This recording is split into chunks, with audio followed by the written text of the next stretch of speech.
I had 30 seconds to decide whether to let my daughter keep playing outside when the storm started, and I made the wrong choice. If you're a mother watching this, please don't stop listening, because what happened to me could happen to you, and maybe my story will save your child when mine couldn't be saved. My name is Jennifer Morrison, and I lived in Hunt, Texas, with my 5-year-old daughter, Sophia. She had these sparkling blue eyes that danced when she laughed, and she laughed at everything. The way our golden retriever, Max, chased butterflies around our garden, the sound of wind chimes on our back porch, even the silly songs I made up when we did chores together. Sophia was the kind of child who found wonder in every ordinary moment. She would wake up every morning and race to the kitchen window to check on her fairy garden, asking if the tiny flowers had grown overnight. "Mama, do you think the fairies came to visit while I was sleeping?" she'd say. And I could never resist playing along with those twinkling blue eyes. We had been living in our small ranch house on Riverside Drive for 2 years. It was a cozy home with a large backyard that backed up to a gentle creek, about half a mile from the Guadalupe River. The house sat on what I thought was safe ground, elevated enough that we had never worried about flooding. The previous owner had mentioned that the creek sometimes rose during heavy rains, but assured us it had never come close to the house. I had flood insurance, kept emergency supplies ready, and thought I understood the risks. I had no idea how wrong I was about what those risks actually meant. Sophia loved our backyard more than anywhere else in the world. It was her kingdom, her playground, her magical realm where she could be anything she wanted to be. She had claimed a spot under our old live oak tree where she had built an elaborate fairy garden with tiny houses, miniature furniture, and carefully arranged pebbles and shells. She spent hours there every day, talking to imaginary friends, making up stories, creating whole worlds in her imagination. "This is where the fairy queen lives, Mama," she would tell me with complete seriousness, pointing to a small dollhouse she had positioned between the tree roots. "She keeps all the other fairies safe when it storms." July 4th, 2025 started as the perfect summer holiday. We had spent the morning at the Hunt Community Picnic, where Sophia had won second place in the children's three-legged race and had been glowing with pride all day. She wore her favorite red sundress with white polka dots and had insisted on putting star-shaped clips in her blonde curls. "I want to look patriotic for America's birthday, Mama," she had announced while getting dressed, and I had laughed at her earnest 5-year-old patriotism.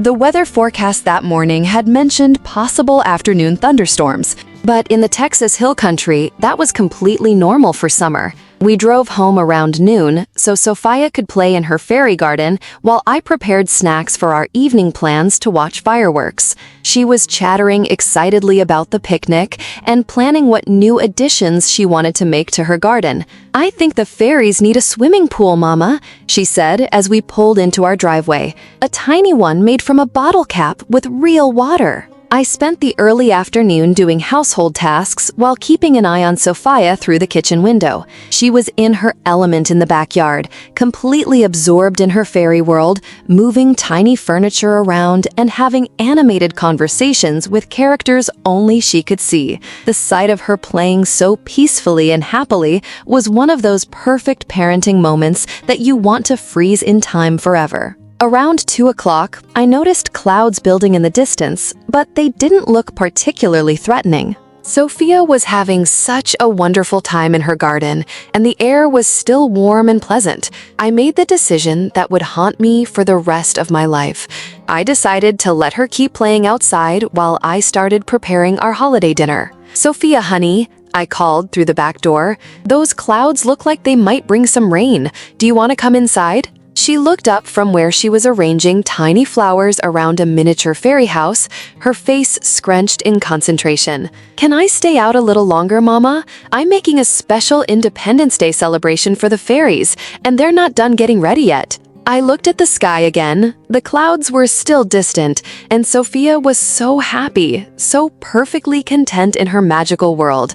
"Okay, sweetheart, but if you hear any thunder, you come inside right away. Deal?" "Deal," she called back. already returning to her fairy project with the intense focus that only a 5-year-old could bring to something truly important. I went back to the kitchen to start cooking, checking on her every few minutes through the window. She was completely absorbed in her play, creating elaborate scenarios and stories that I could hear fragments of when the wind carried her voice toward the house. Now the fairy princess needs to get ready for the fireworks party, she was saying to herself, carefully positioning tiny figures around her garden. By 3 o'clock, the distant clouds had moved closer and grown darker, but still nothing alarming. Sophia was now lying on her stomach under the oak tree, nose to nose with her fairy houses, completely lost in her imagination. I remember thinking how perfect the moment was, my beautiful daughter in her element, surrounded by the creative world she had built with her own hands. That's when I made my second fatal mistake. When the first drops of rain started to fall around 3:30, I called out to Sophia again, but she was so engrossed in her play that she either didn't hear me or chose not to respond. The rain was light, barely more than a mist, and she seemed perfectly happy. I decided to give her 5 more minutes to finish whatever important fairy business she was conducting. "Just 5 more minutes, baby girl," I called out, "then we need to come inside." "Okay, Mama," she called back, not even looking up from her garden. "The fairy queen is almost ready for the party." I turned back to the stove where I was preparing corn on the cob for our holiday meal, keeping one ear tuned to the sounds from outside. I could hear Sophia humming a little song she had made up, occasionally talking to her fairy friends, the sound of her small feet moving around the garden as she arranged and rearranged her tiny world. But in the span of those 5 minutes, everything changed. The light rain suddenly became heavy drops. The heavy drops became a downpour. The downpour became something I had never experienced before. Sheets of water falling from the sky with such intensity that I couldn't see across our backyard anymore. The sound was deafening, like standing under a waterfall, drowning out every other noise. "Sophia," I called out, rushing to the back door. "Sophia, come inside right now." But I couldn't see her through the wall of rain. I couldn't hear her voice over the roar of water hitting our metal roof and concrete patio. Panic started to creep into my chest as I realized I couldn't locate my daughter in what had become an instant storm of biblical proportions. I ran outside into the deluge, immediately soaked to the skin, calling her name as loudly as I could. "Sophia, Sophia, where are you?" The rain was so intense that I could barely open my eyes, let alone see more than a few feet in any direction. I stumbled toward where I knew her fairy garden was, toward the oak tree where she had been playing, but the landscape had become alien and disorienting in the chaos of the storm. "I'm here, Mama," I heard her voice, thin and frightened, coming from somewhere near the tree. "I can't see you." Relief flooded through me at the sound of her voice, but it was mixed with growing alarm as I realized how quickly the situation was deteriorating.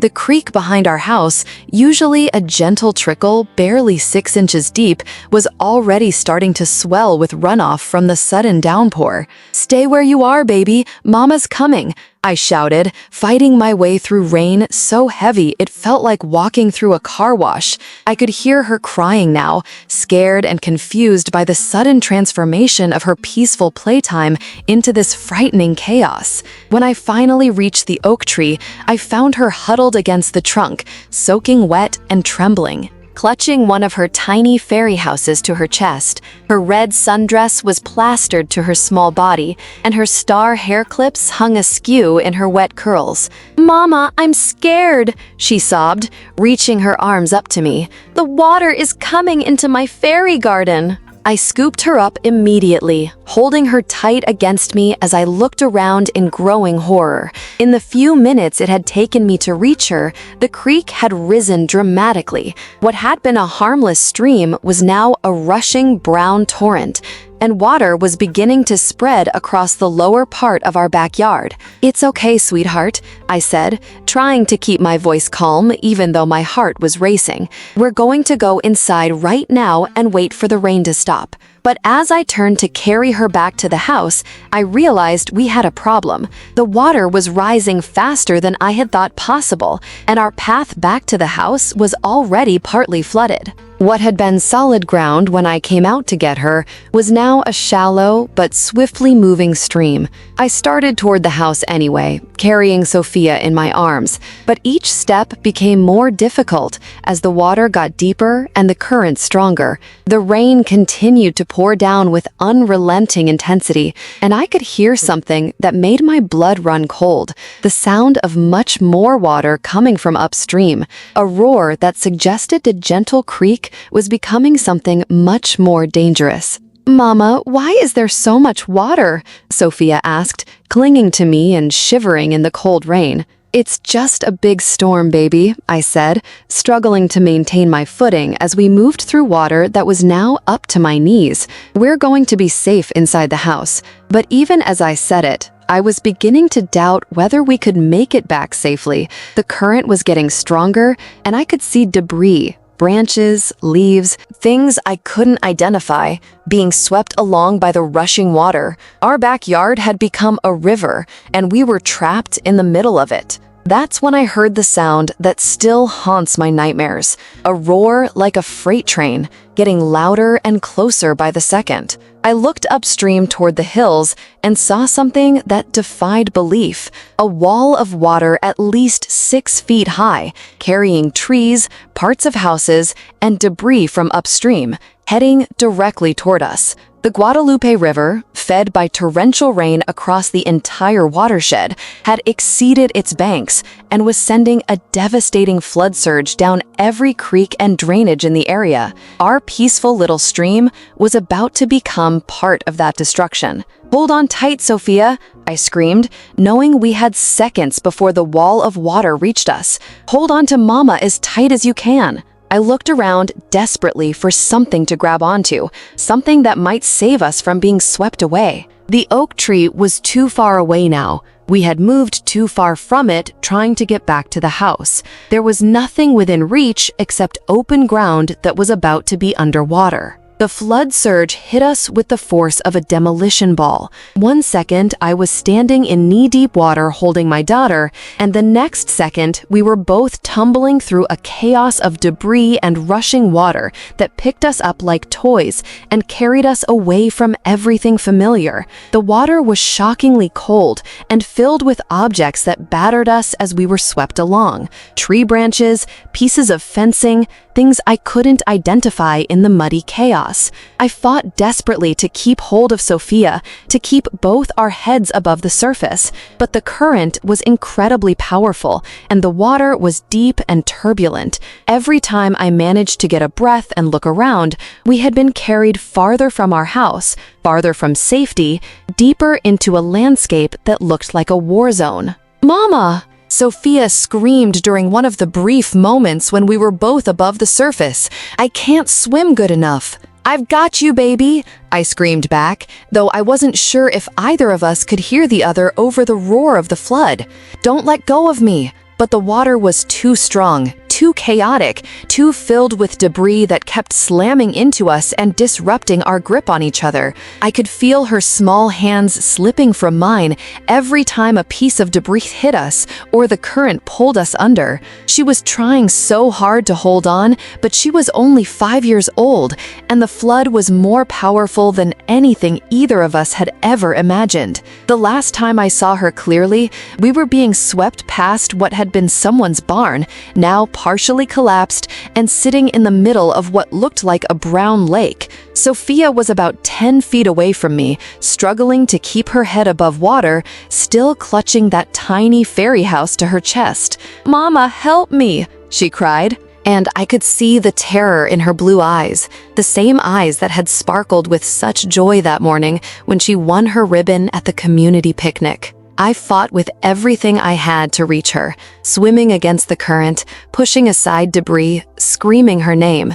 But the flood was relentless, carrying us in different directions, separating us despite all my desperate efforts to stay together. The last thing I saw was her small hand reaching toward me before she disappeared around a bend in what had been a hillside but was now a raging river. The last thing I heard was her voice calling "Mama" before the roar of the water swallowed every other sound. I don't remember much about what happened after that. I know that I was eventually pulled from the water by rescue workers about 3 miles downstream from our house. I know that I was hospitalized for hypothermia, cuts, and bruises, but kept asking every doctor and nurse about Sophia. I know that the search for her began immediately and involved hundreds of volunteers, professional rescue teams, and every available resource. The flood had been unprecedented in the recorded history of the Texas Hill Country. The Guadalupe River had risen over 25 feet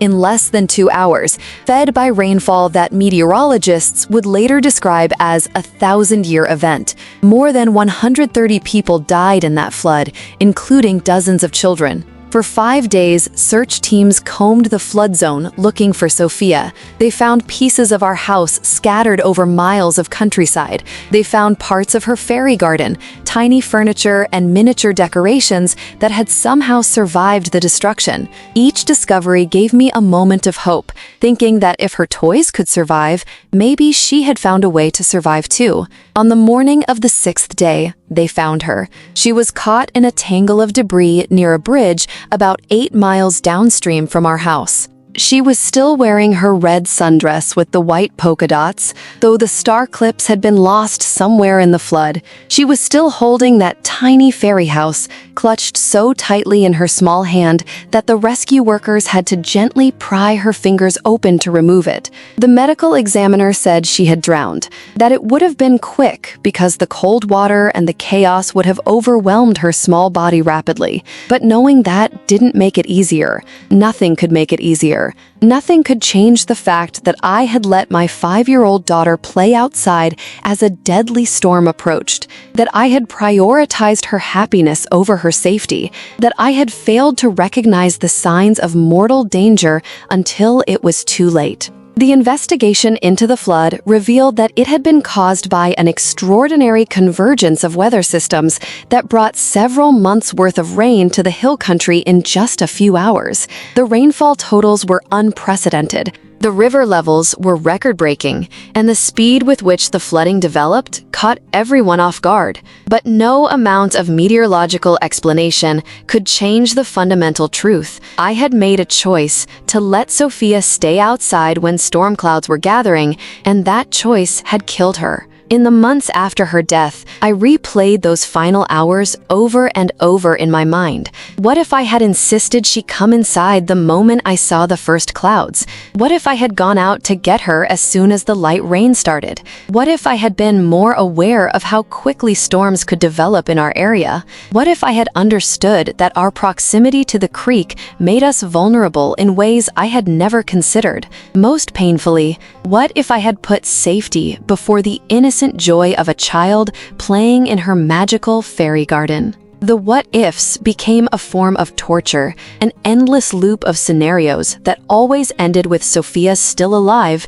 if only I had made different choices. I couldn't stay in our house after it was repaired. Every time I looked at the backyard, I saw the ghost of my daughter playing among her fairy houses, heard the echo of her laughter mixing with the sound of wind chimes. I moved to a small apartment in San Antonio, but even there I couldn't escape the guilt and grief. Every time it rained, I would panic, remembering how quickly that gentle rainfall had turned deadly. Every time I saw a child playing outside, I wanted to run to their parents and warn them about the dangers they might not see coming. The grief counselor told me that what I was experiencing was a common form of survivor's guilt, complicated by the fact that I felt responsible for the decision that led to Sophia's death. She said that parents often struggle with balancing children's need for freedom and play against the need for safety, and that it's impossible to predict every potential danger. But knowing that intellectually didn't ease the emotional pain.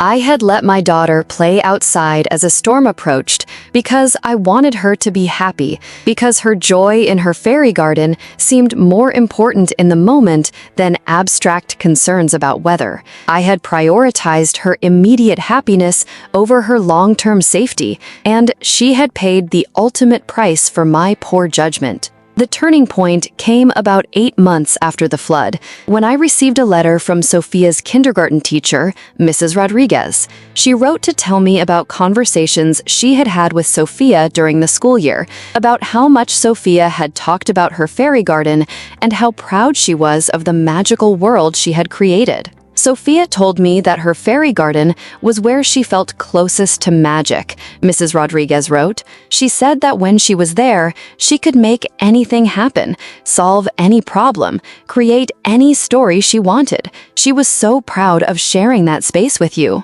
of having a mother who understood the importance of imagination and play. That garden wasn't just where she played, it was where she learned to dream. The letter went on to describe Sophia's personality at school, her kindness to other children, her creative spirit, her endless curiosity about the world. She was a child who needed to explore, to create, to play, Mrs. Rodriguez wrote. You gave her a childhood filled with wonder and imagination. That wasn't a mistake. That was a gift. Reading that letter, I began to understand something important. Yes, I had made a tragic error in judgment that cost Sophia her life, but I hadn't made that error out of negligence or carelessness. I had made it out of love for my daughter's happiness and respect for her need to play and explore. The tragedy wasn't that I had let her play outside, it was that a freak weather event had turned an ordinary summer afternoon into a deadly disaster that no one could have predicted. The tragedy was that her joy and creativity and magical thinking had been cut short by forces beyond anyone's control. I started volunteering with water safety organizations and flood preparedness groups, helping to educate families about the risks of flash flooding and the warning signs that most people don't recognize. I couldn't save Sophia, but maybe I could help other families recognize danger before it was too late. The work was both healing and heartbreaking. Every family I worked with reminded me of Sophia and me, parents who loved their children and wanted them to be happy, but who might not fully understand the risks in their environment. I learned about flood patterns, weather warning systems, and emergency preparedness in ways I wished I had known when Sophia was alive. I became certified as a community emergency response coordinator, specializing in family preparedness and child safety during natural disasters. I learned that flash flooding is one of the most deadly weather-related hazards in Texas, killing more people than tornadoes, hurricanes, and lightning combined. I learned that most flood deaths occur when people are caught outside during rapidly developing storms, exactly like what had happened to Sophia and me. 2 years after the flood, I started a nonprofit organization called Sophia's Safe Spaces, dedicated to creating weather-safe play areas for children and educating families about outdoor safety during severe weather. We partner with schools, community centers, and residential areas to identify potential flood risks and create emergency protocols that prioritize child safety without eliminating opportunities for outdoor play. Every summer, we hold a special safety education event on July 4th, teaching families about weather awareness and flood safety. It's the hardest day of the year for me, but also the most meaningful. This year, we reached over 200 families with children Sophia's age, helping them understand how to balance outdoor play with weather safety. I still think about Sophia every day. I still have her last artwork from kindergarten, a drawing of her fairy garden with herself and me standing among the tiny houses, with a rainbow overhead, and the words, "My Magic Place with Mama," written in her careful 5-year-old handwriting. She had made it just a week before the flood, apparently as a surprise for Father's Day, even though it was just the two of us. I wonder what she would be like now at 7 years old, whether she would still love creating imaginary worlds, what new interests she would have developed, if she would have learned to swim well enough to handle moving water. But I've learned to focus less on what might have been and more on what her life can still accomplish through the work we do in her memory. The hardest part isn't the grief. Grief is natural when you lose someone you love. The hardest part is living with the knowledge that a moment of prioritizing my child's happiness over potential danger cost her life. In trying to give her a perfect childhood moment, I exposed her to a risk I didn't fully understand. But I've also learned that child rearing is full of impossible choices between safety and happiness, between protection and freedom, between caution and the natural joy of childhood. Every parent makes dozens of these choices every day, and most of the time, our children are fine. The tragedy is that sometimes, through no fault of our own, the world conspires to make one of those ordinary choices deadly. I've spoken with many other parents who lost children in that flood, and almost all of us carry similar burdens of regret. The father who let his son play in a normally dry creek bed that became a torrent. The mother who didn't realize how quickly their neighborhood could flood. The grandfather who thought his grandchildren would be safe on what seemed like high ground. In every case, loving parents made reasonable decisions based on their understanding of normal risks, not realizing that extraordinary circumstances were about to make those risks deadly. We were all doing our best to give our children happy, normal childhoods, not knowing that nature was about to turn ordinary summer weather into a catastrophe.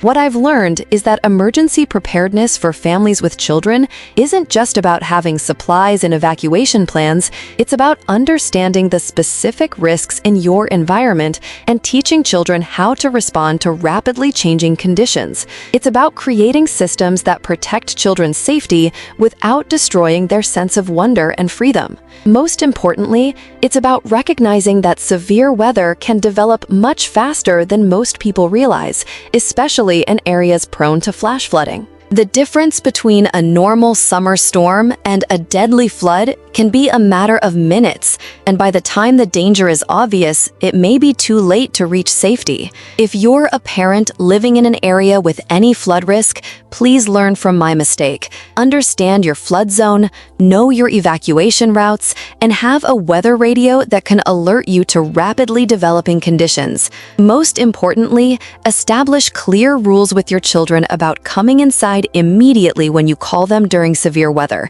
no matter how much fun they're having.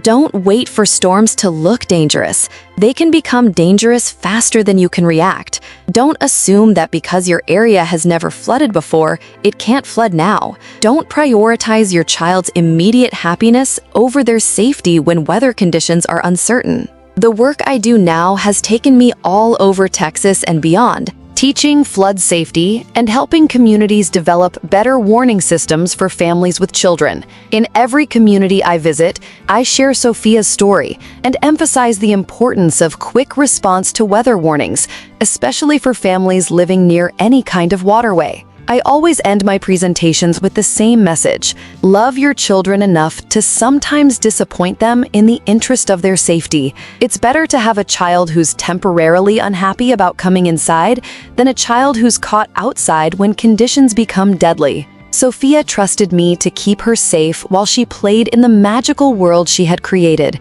I failed her in the moment she needed me most, not because I didn't love her enough, but because I loved her so much that I wanted to give her every possible moment of childhood joy. But love without wisdom isn't enough to protect our children from the dangers that can develop faster than we can recognize them. That's the lesson I want other parents to learn from our tragedy. Love your children enough to err on the side of caution. Trust your instincts when something feels dangerous, even if you can't explain why. Understand that severe weather can turn deadly much faster than most people realize, especially in areas with any flood risk. The last thing Sophia said to me that morning was, "I love you, Mama, and I love our house and my fairy garden and everything about our life." She died believing she lived in a safe, magical world where her mother would always protect her from harm. I couldn't protect her from the flood, but I can protect other children by sharing what I learned from failing to protect her. My name is Jennifer Morrison, and I lost my 5-year-old daughter Sophia in the Hunt flood of July 2025 because she was playing in the backyard when the storm hit. I let her stay outside because I wanted her to be happy. not realizing that her happiness would last only until the floodwater reached her. I'm sharing this story not for sympathy, but as a warning. Children playing outside can be at risk from rapidly developing weather conditions that adults might not recognize as dangerous until it's too late. Trust weather warnings, even when they seem premature. Call your children inside at the first sign of severe weather, even if they're having the time of their lives. Don't make the mistake I made of thinking you have more time than you actually do. Sophia's life ended in floodwater because I prioritized her immediate joy over potential danger I didn't fully understand. But her legacy lives on, in every child who comes inside safely when their parents call them, in every family that takes flood warnings seriously, in every parent who chooses temporary disappointment over permanent loss. She's still protecting children. Just not in the way I had planned when I let her play in her fairy garden on that beautiful summer afternoon that turned into the worst day of my life. Sophia Grace Morrison, born September 3rd, 2019, died July 4th, 2025. Loved completely, remembered always. Her story continues in every child who learns to respect the power of water, in every parent who doesn't hesitate to call their children inside when storms threaten, in every family that prioritizes safety over convenience when severe weather develops.